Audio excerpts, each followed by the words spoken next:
Hello and welcome back to What's Your History, the podcast that covers all areas of history and archaeology, no matter how big or how small, how well known or how niche. Today's guest was Alex Harvey. He has an MA in Medieval Archaeology that he got from the University of York, and today's episode he decided to cover a topic he is very, very passionate about, which is all about the origins of the Vikings. It was a very interesting subject, and I think it did a bit of myth busting along the way. I hope you enjoy. Hello. Hello there. So what is it about the Viking Age that's got you very interested in it? Well, I don't know, it will be a while if I talk about everything that I love about the Vikings.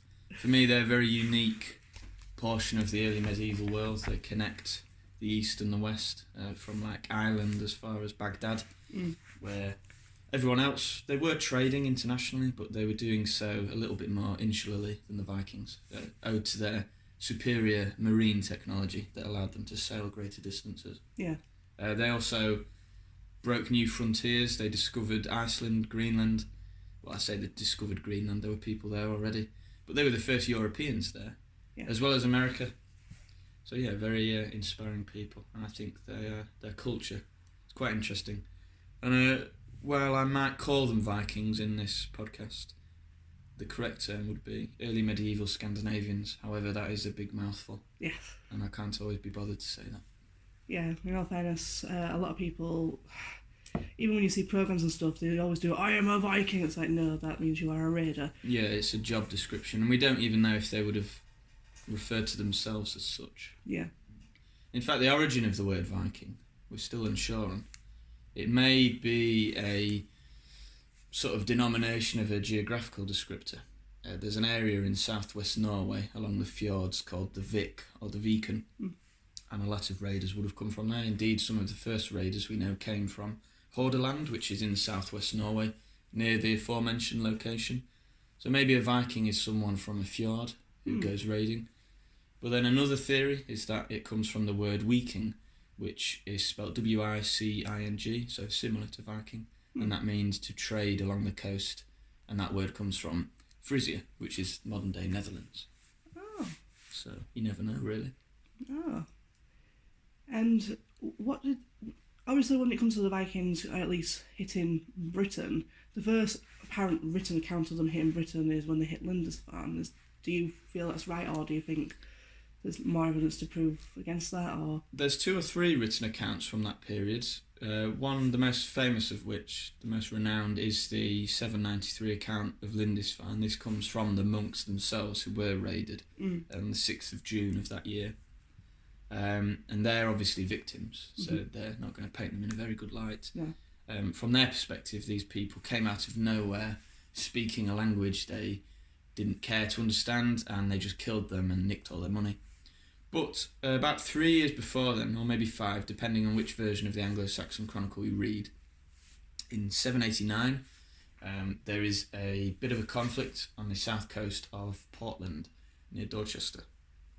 And what happens here is there's an Anglo-Saxon shire reeve, which is the equivalent to a medieval sheriff, someone who enforces the king's laws.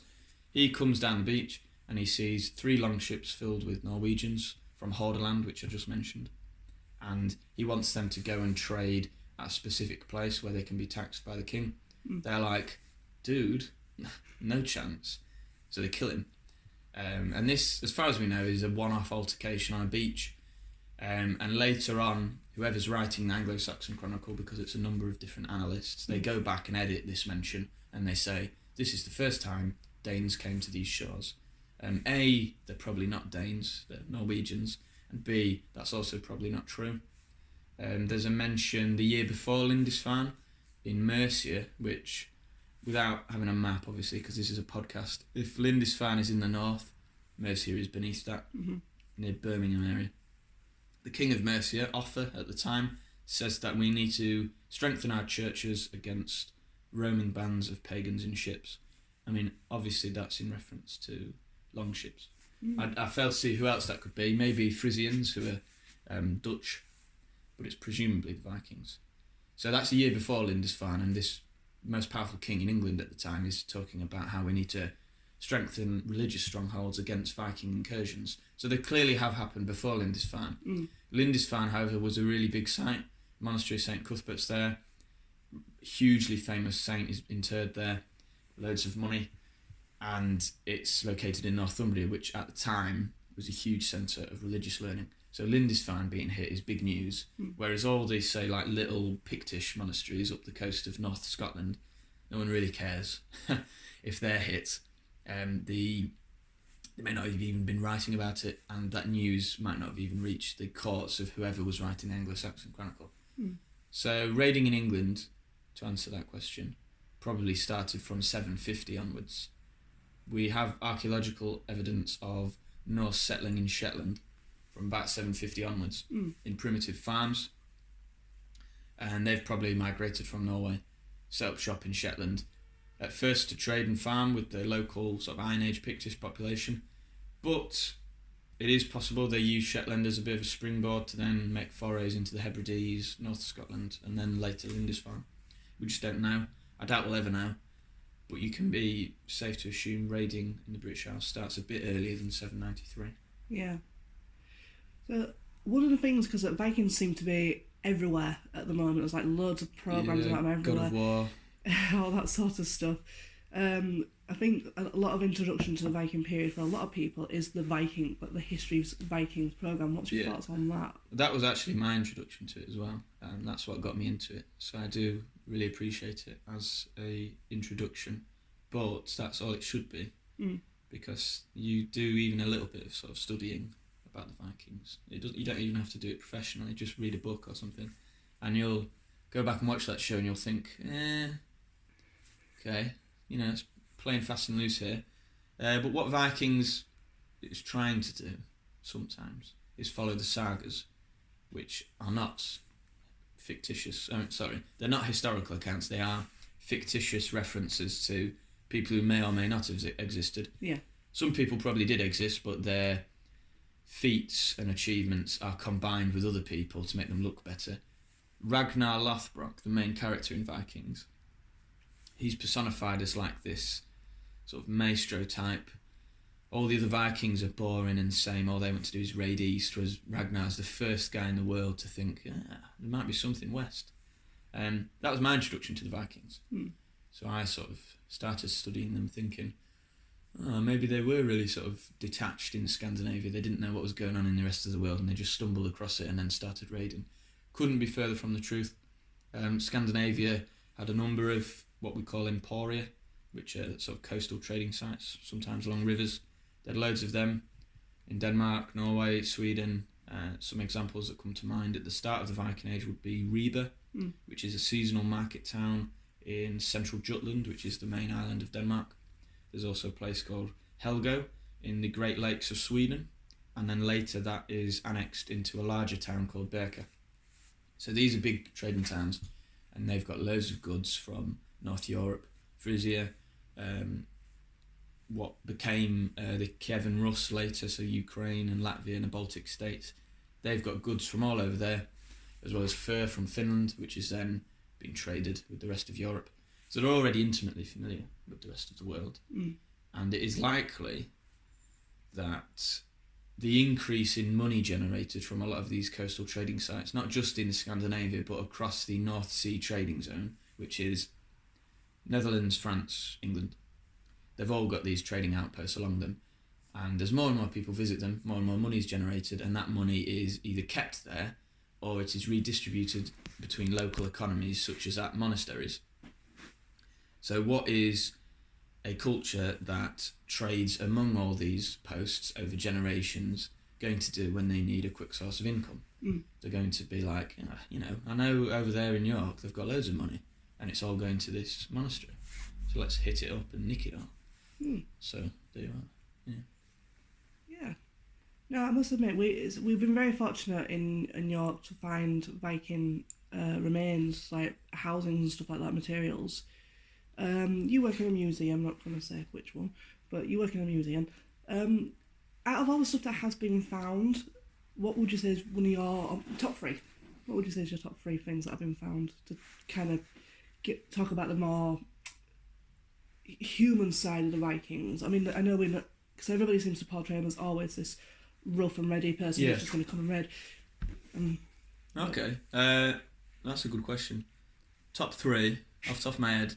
One of my favourites would be the Sigurd Fafnisbani gravestone. This is a tomb marker that was found in and around York, dated to what we call the Anglo-Scandinavian period, which is about 100 years or so after the first generation of Scandinavian migrants assimilate into the local population. They merge their cultures and they get a shared art style.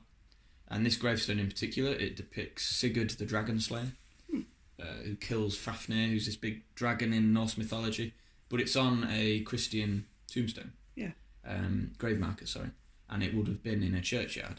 So there's this weird hybrid period before these new sort of migrants fully Christianise into Anglo-Saxon Christianity, while they're still retaining these local traditions from their homeland. And presumably the stonemason, as is depicted in a lot of Anglo-Danish stonework, incorporates these old myths into a Christian background.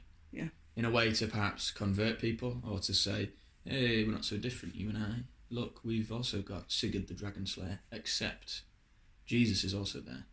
There's a cool standing stone. I couldn't tell you where it is off the top of my head, but it's called the Gosforth Cross, so I assume it's in Gosforth, wherever that is. And that is a 4-sided stone cross, and on each side is a different panel of the Ragnarok myth, except there's Christian imagery mixed in. So while there's Tyr, the god of war, losing his hand to the massive wolf Fenrir, Jesus is also resurrected from the dead to fight the fire demon Surt. So it's a weird mixture. And we think that this hybridity comes from a desire to perhaps evoke some religious understanding, some tolerance, and to convert more and more people to Christianity.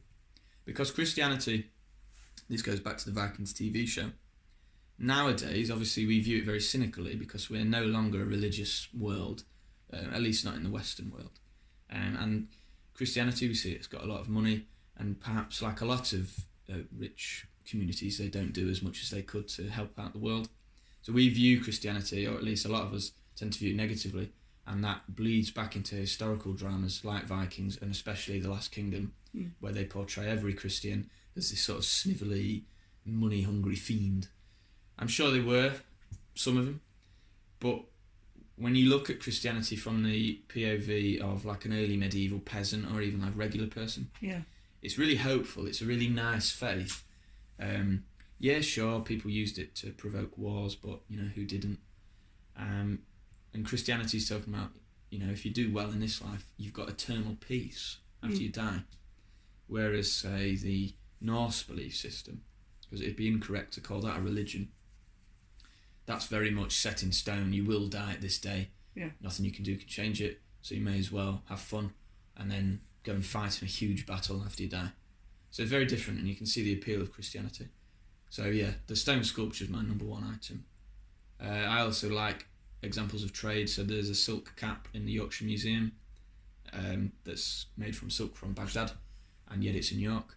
And also, this isn't really Viking Age, this is before, but there's a few coins from a place in Frisia, which is again the Netherlands, called Dorestad, and they were found in York. So these are coins that are minted across the sea, and yet they can still be used in York because they're all what we call wicks, which are, like I said at the start of this podcast, these trading sites along the coast.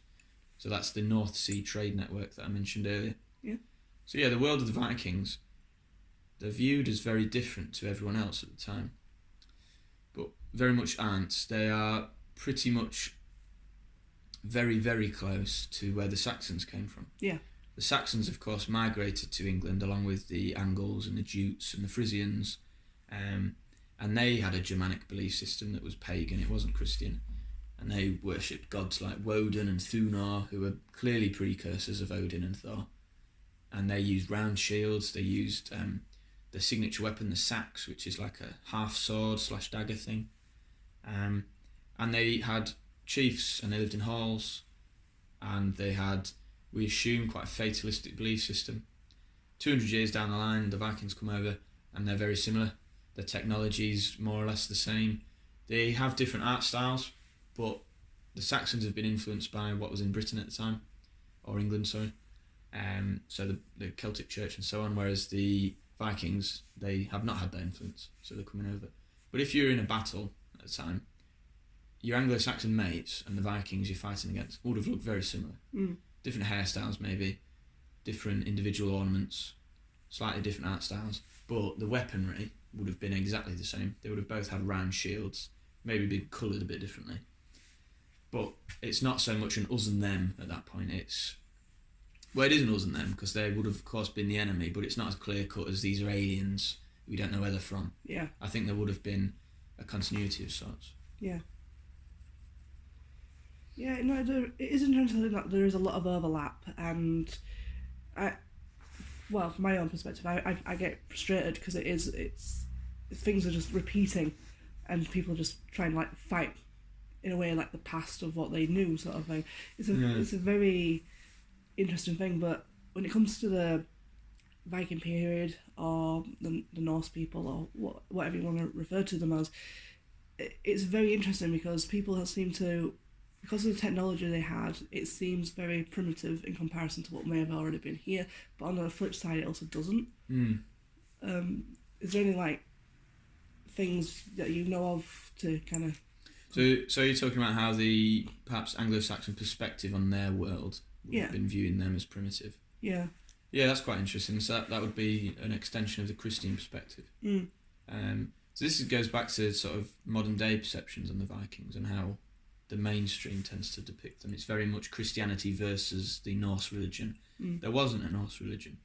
That's really been, that's a modern invention. The idea of this Norse pantheon that's set in stone, like the Greek one and the Roman pantheon, where people had a big boss at the beginning, who's Odin, and everyone else is trickling down in terms of authority, and you had to pray to them in a set order and so on. Really different to that. Closest way to describe the Norse, quote, religion is that it's a belief system. It's more or less like a system of beliefs that you may follow, but you don't wake up every morning and go, I'm going to pray to Odin today and before I go to bed, and do that every day and sacrifice a goat to him at lunch. Very different. One way we know this is via place names.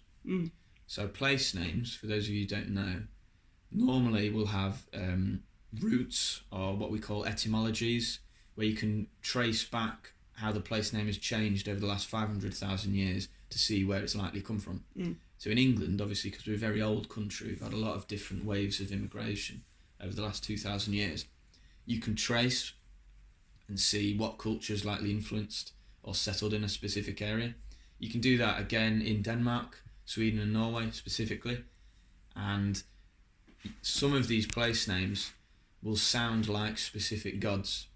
So in Denmark, for instance, there's a modern watch company now called Tissot. I don't know if you've heard of them, but they're based in Lake Tissot, which is in Denmark, and the etymology of that name comes from Tyr, which is the Norse god of war. So we can then extrapolate information like that and postulate that in Denmark, Tyr was a popular god, presumably because Denmark's situated on the border with the, at the time, Carolingian Empire, which is France. So they're frequently engaged in warfare. So it makes sense then for them to have religious sites dedicated to a god of war. We also see that in Denmark specifically, because the terrain's a little different to Norway and Sweden, they've got a lot of bogs. Before the Viking Age and in the early Viking Age, there's a lot of votive deposits, people burying swords, armour, dogs, unfortunately dogs, and ships in mud and peat, perhaps as offerings to a god of war. In Sweden, there's a lot of place names that begin with an ul or ulf prefix, which we assume is a reference to the god of hunting, Ul, who's a really obscure god. We know nothing about him, but he does exist. And Sweden's very fertile, very verdant, masses of forest, so it makes sense to have a god of hunting there. Norway is really one of the only places where we see reference to a god called Odin. So in the last few years, there's been a tendency to refer to a portion of this Norse belief system called Odinism, that's specifically in Norway. So these are people who live quite isolated lives on the tips of fjords. They're not so much connected to the European trade network like their Danish cousins are, nor are they connected to the east like the Swedes. They're really I'd hate to use the phrase in the middle of nowhere and sort of no one knows they're there, because they would have been trading with other people, but they do live a sheltered life compared to the other two. Excuse me. So that's where we think Odinism may have come from. So that, to go back to basics, the Norse belief system is a set of, you could say, characters or themes that these people structure certain aspects of their life over. It's not in any way comparable to an Abrahamic faith, which has a dogma, a doctrine, a set of rules, and a big book to cite from. There would have been a communal aspect shared between the two. So obviously in Christianity you've got churches and mass and so on. And in especially Sweden and parts of Denmark, we've got evidence for massive halls in the peripheral zones of smaller farms. And maybe there was a magnate who lived there, but also maybe people would congregate there for rituals. In the Middle and later Viking ages in Iceland and Greenland, not Greenland, I should know this, I did my thesis on this. In Iceland, there is a large number of halls that are also what we think are called hofs, which is like a pagan temple. And they are surrounded by buried cattle skulls or sheep bones. Okay. So these are big ritual meeting points where perhaps all the local farmers for 10, 12 miles in every direction come over, have a big big feast, sacrificially kill loads of bulls and eat them. And that's their offering to the landvættir, or the spirits of the land, as you'd say. So yeah, belief system, but it's not a pantheon. That's where media like the new God of War game, Vikings, The Last Kingdom, stuff like that, where it's very much, praise Odin, praise Odin, none of the other ones. That's where that's come from. Probably wasn't as clear cut as that. Yeah. A lot of regional variation. Well, a lot of the stories we have about Odin and Thor and stuff came like over 100 years after the Viking period, like written account wise. Yeah. So it's very interesting that we've got this perception that we think they worked a certain way when all our information is outdated by that point, really.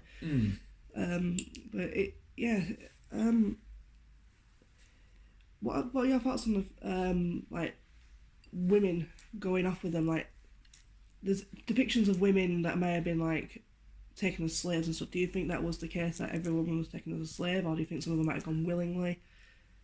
Well, the slave economy was massive. That was, especially in Ireland, that's where all the money's coming from at the start of the Viking Age. They're nicking people.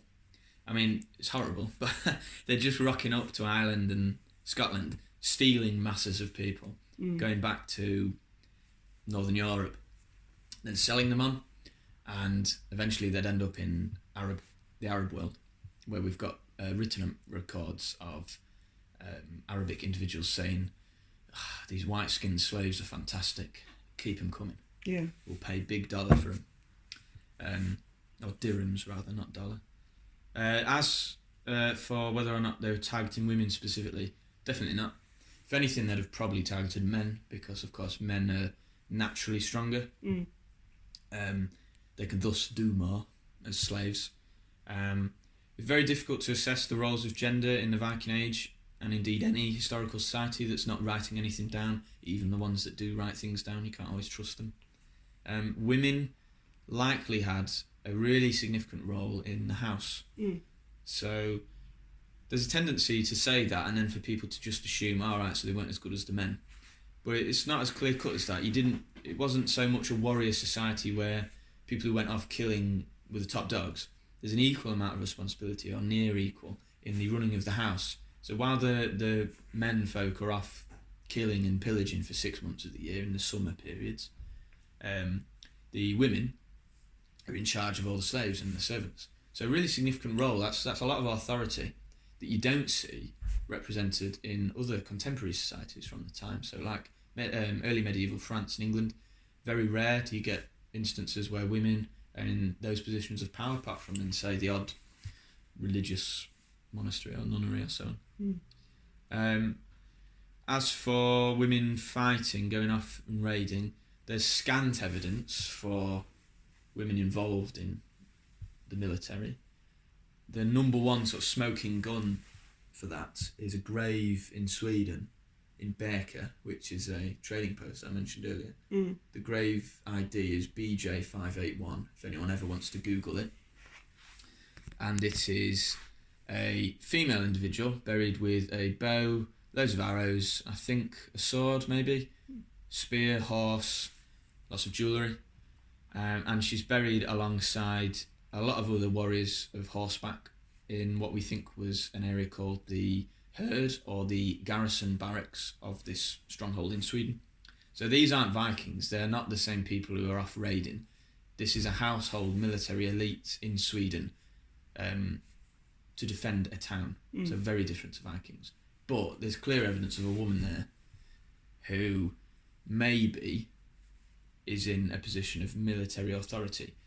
I doubt she was, say, a warrior who could take out loads of people, because her bones, and especially the forearms, from what I know, don't demonstrate that signature thickness that you get from the graves of archers. If you repeatedly fire a longbow for like 10 years, your forearms, especially your bones, will be massive. Hers are not. So perhaps the bow was buried with her to signify that, yes, this woman had a massive rank in the military, but she might have just been the brains of the operation, which of course is nothing to be scoffed at. If anything, that's cooler than being an archer. Other than her, because funerary archaeology is not really my thing, I couldn't tell you another grave or evidence of women fighting. This goes back to the Vikings TV show with the shield maidens. That's complete fabrication. Shield maidens are as likely to have existed as trolls and goblins. They're a mythological military rank, like a noble fighting force of all women, the Valkyries. It's very romantic. It's been popularised by Wagner in the ring cycle play in the Victorian period. There was definitely not a real military rank called the Shield Maidens. There may have been women raiding, but as it stands, all the evidence points to predominantly men. And indeed, most societies from the time were predominantly men going off and fighting. You know, we were the punters, we were sent off to get killed.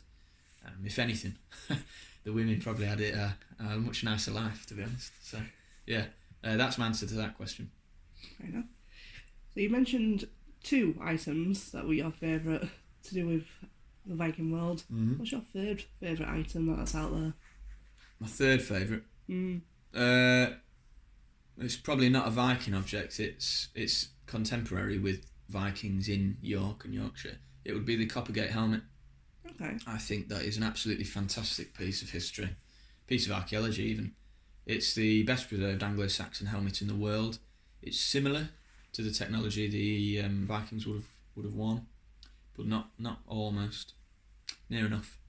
And it was buried near enough the same time when the Great Heathen Army took over York. And we don't really know if their takeover of York was violent or peaceful.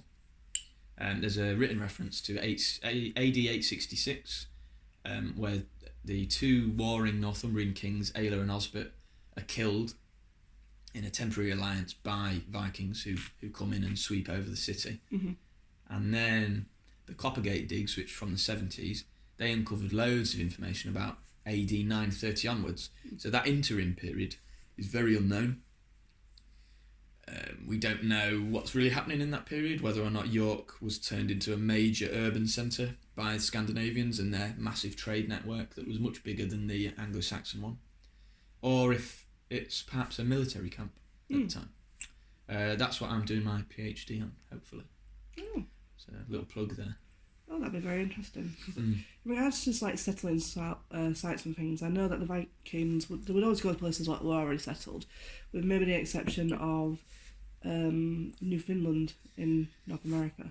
Well, actually, the only place the Vikings went where we think there was basically no one there at the time, anyway, is Iceland and Greenland.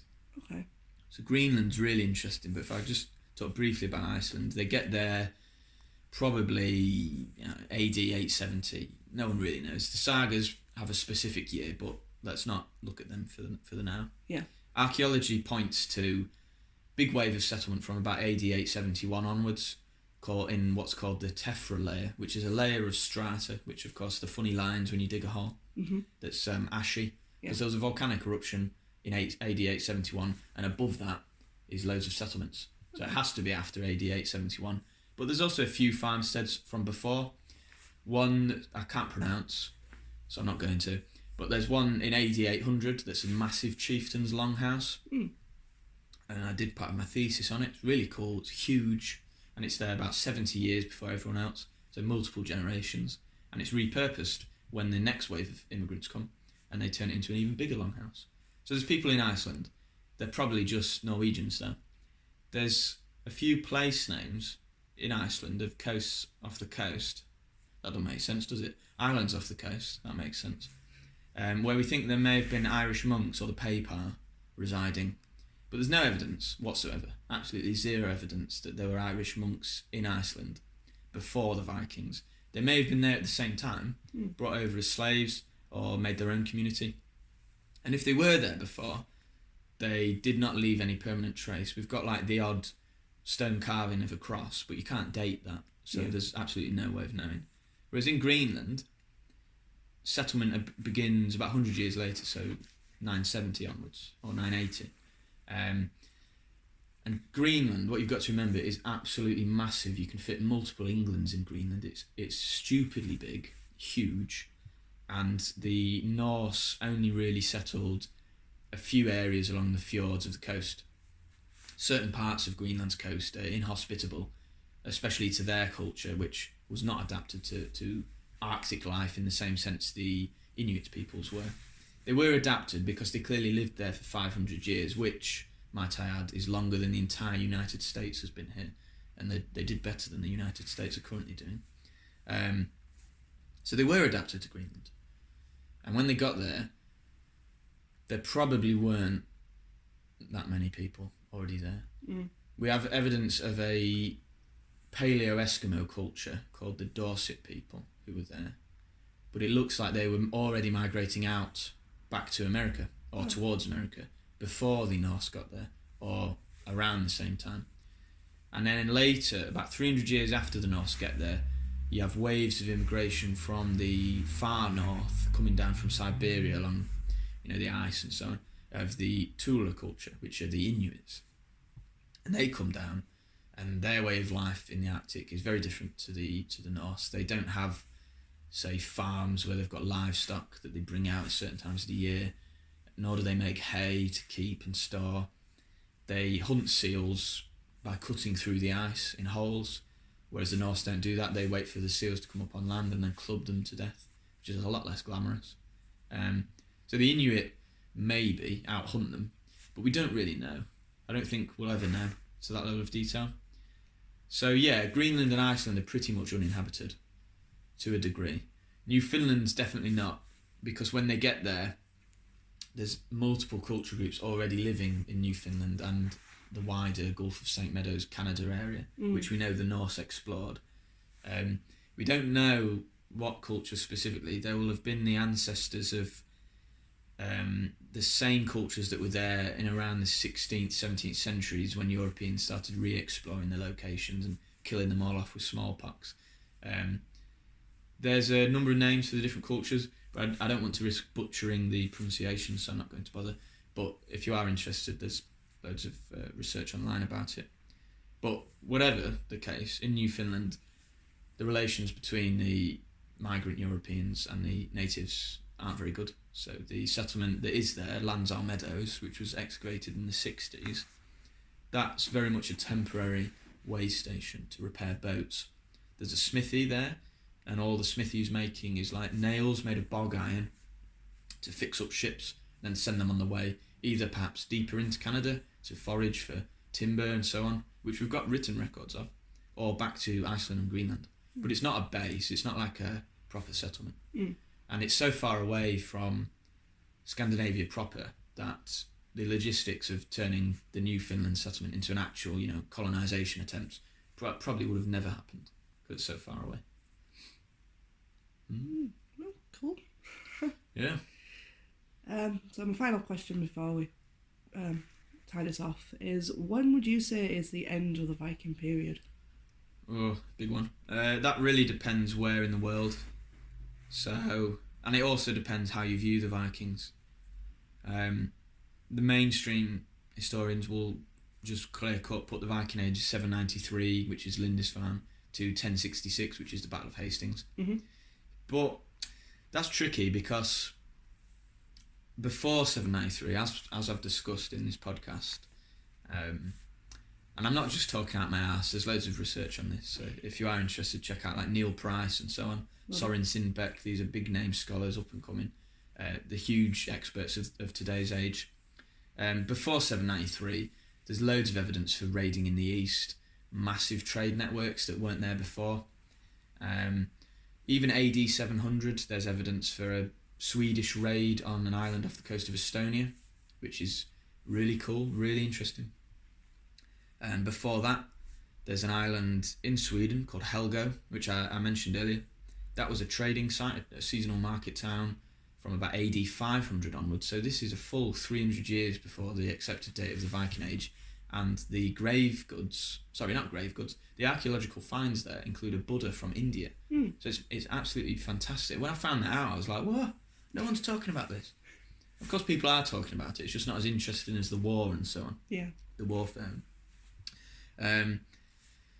In about AD 536, and you could do a whole podcast episode on this, so I'm only going to briefly mention it. There's a mass volcanic eruption somewhere in the northern hemisphere that leads to lots of famine, population movements, and civil strife in Scandinavia that we think reshaped their society from what was originally like a Germanic pantheon to the Odinism that I mentioned earlier, the stereotypical Norse pantheon that's very different. Because we don't know why there's a change from sort of the German gods of war like Woden and Thunor to Odin and Thor. We don't know, other than language changes, why these gods are so different. You know, what happened in society to provoke this? And we think it was a mutual experience of 15 or 20 years or so of famine, dark winters, absolutely freezing summers where there's little sunlight, and it's caused by this volcanic eruption.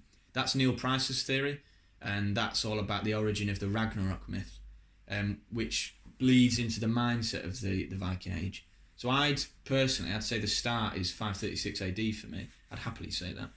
And the ending, rather romantic, is a full 1,000 years after that, or nearly 1,000 years, in the very tail end of the Greenland settlements. The people living in Greenland in about the 1400s, they're not Vikings at all. They're not raiders. They probably don't even believe, or may not even have any memory of their ancestors believing in Odin and so on. They're Christians. They're struggling European farmers on the edge of the world, and there's a few written accounts to why the Greenland settlements failed, one of which there's not really any evidence for. It comes from a mistranslation in a Danish source. It comes from pirates raiding the coast of Greenland. And at the time, they were British pirates trying to sort of budge into Hanseatic trade leagues and Icelandic whalers and the Basque, who were operating in that area of the North Atlantic. And I think it's so funny to assume that the last remnants of this predominantly Viking Norwegian colony died from British pirates. I just find that poetic in a way, because they would have subjugated the coasts of Britain to that sort of havoc for generations. But that's obviously a theory. It's not really based in any reality, but it's interesting to think about. So yeah, in short, I think the end of the Greenland colony for me is the end of the Viking Age, but only in Greenland. It ended a lot sooner everywhere else. In Scandinavia proper, Sweden gets raided by Estonians and Latvians in the same way that they were raiding them 600 years prior. This is about the 1200s. Even the Crusades, that could be evidence of raiding, because it's these big military hosts that invade countries, nick all the money, slaves, and then leave and sell it on for profit. They start invading Finland in a way that Vikings would have done. Yeah, I think the end of the Viking Age depends where you look. Fair enough. That's the end of that for me. That's a fair answer, really. Yeah. Oh, well, thank you for this. It's been very, very interesting. Yeah, I've enjoyed talking. Thank you. Thanks for having me. So where would, if you want people to find any works that you've done, or maybe works that are coming along, where can people find you? If you want that. If you like Viking drawings or any sort of artwork, go on Instagram and type in @beastpaint, one word, beast and then paint. Beast paint. And you might find some cool stuff, hopefully. Fair enough. It's not really academia, though. No, that's fine. but it is cool. Thank you. Yeah, you're welcome.